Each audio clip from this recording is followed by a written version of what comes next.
Rob, what are the biggest regrets that you have had in your career or in your life? And if you have the time to go back and change it, what are those regrets? Oh, wow.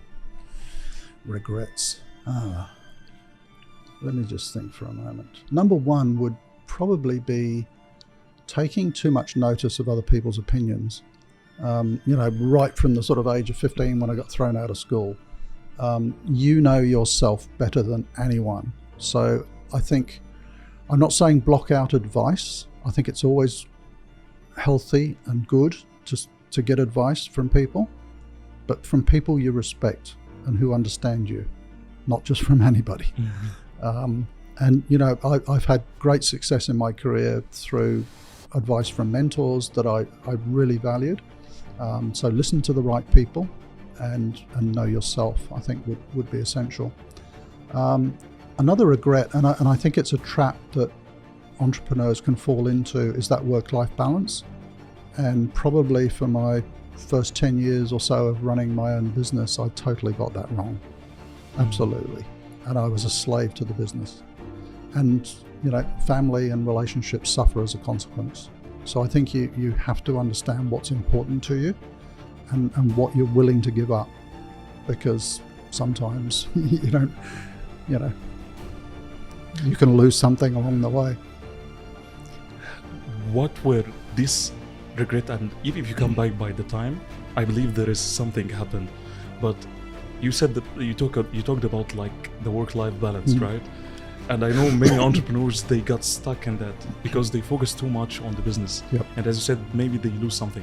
If you come back by the time, what you would change? I would try to better understand in my own mind what's important to me. And sure, when you're growing a business, that you can't stifle that business in its infancy. You really have to put everything into it, but just try and maintain a balance. As I've become more successful and as I've become older, I've probably gone the other way now. I make sure to take lots of time out, and I think as a business owner, I've never really been able to totally separate sort of work life. Now what I do is I blend them. So, if I'm traveling, for example, for work, very often my wife will travel with me and we tack on a few days and we go sightseeing and things like that. I'm in the lucky position of being able to do that. But I recognize in myself that it's very hard for me to put the business down and pick up, family life. So I try to blend them. That kind of works for me. And I believe many entrepreneurs could listen to us right now, and maybe they have great idea, but it doesn't work. And sometimes if it doesn't work from the first time, we want to give up. What is the biggest or the best advice that you can give it to them to keep themselves on the game? I think you're asking the wrong person, unfortunately, because I never give up. And I'm not. That's why you're here, and I'm not sure that that's the right answer. So let me put that in perspective. I think as you start your own business and you start to see success, you start to think that you can do anything, and that can be a little bit of a problem. And there's some people call it the bright shiny object syndrome. So this is going really well. We could do that as well, and we could do that. And I think at one point I had 7 businesses running.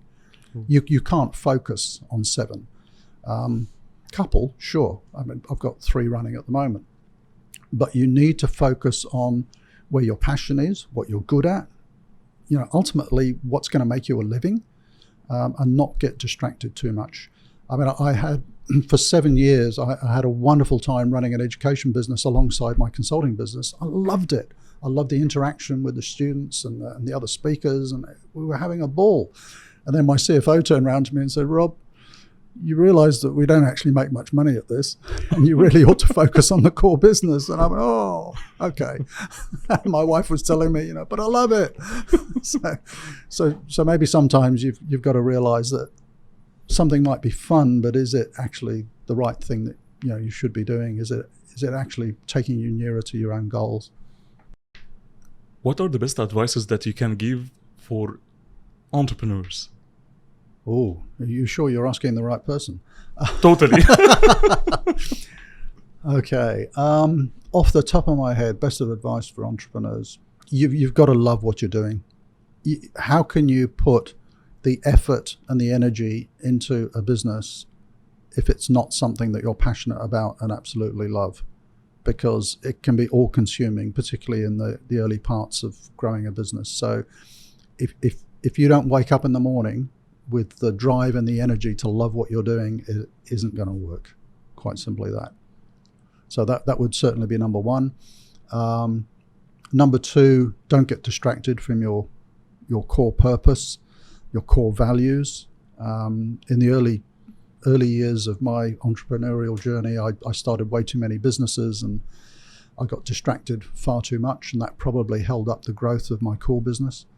So stay really focused on the main game. And then I think probably another thing is to, and this is going to sound a little bit vague perhaps, but have a fundamental underlying core purpose for what it is that you're doing. Is it really, are you really putting in all this effort, just to make a good living? Is it about helping people? Are there some broader goals in the business? Something, for example, in our own business that we came to about 12 years ago was a fantastic program that integrated giving to charities along with our everyday business. And I won't go into it sort of too much here, but basically what happens is every time we invoice a client, we send them a charity certificate, saying thank you for your business, and on your behalf, we've fed 20,000 people, or we've educated 1,000 kids, or something like that. And for me, as the founder and owner of the business, that gives me the greatest buzz. I mean, I love working with our clients. Clients have become really great friends, and I loved seeing the impact that we can create with their business and on their careers.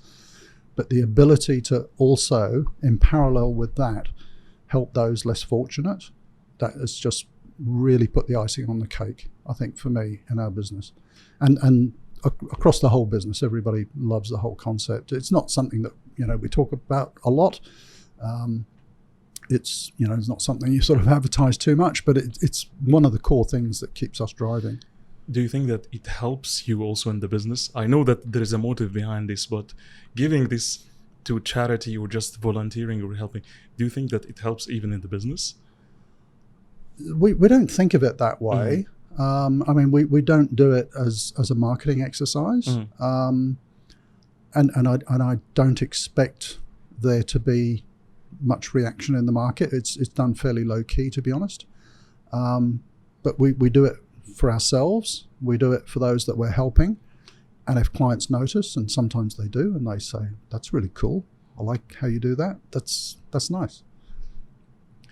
It's great having you today.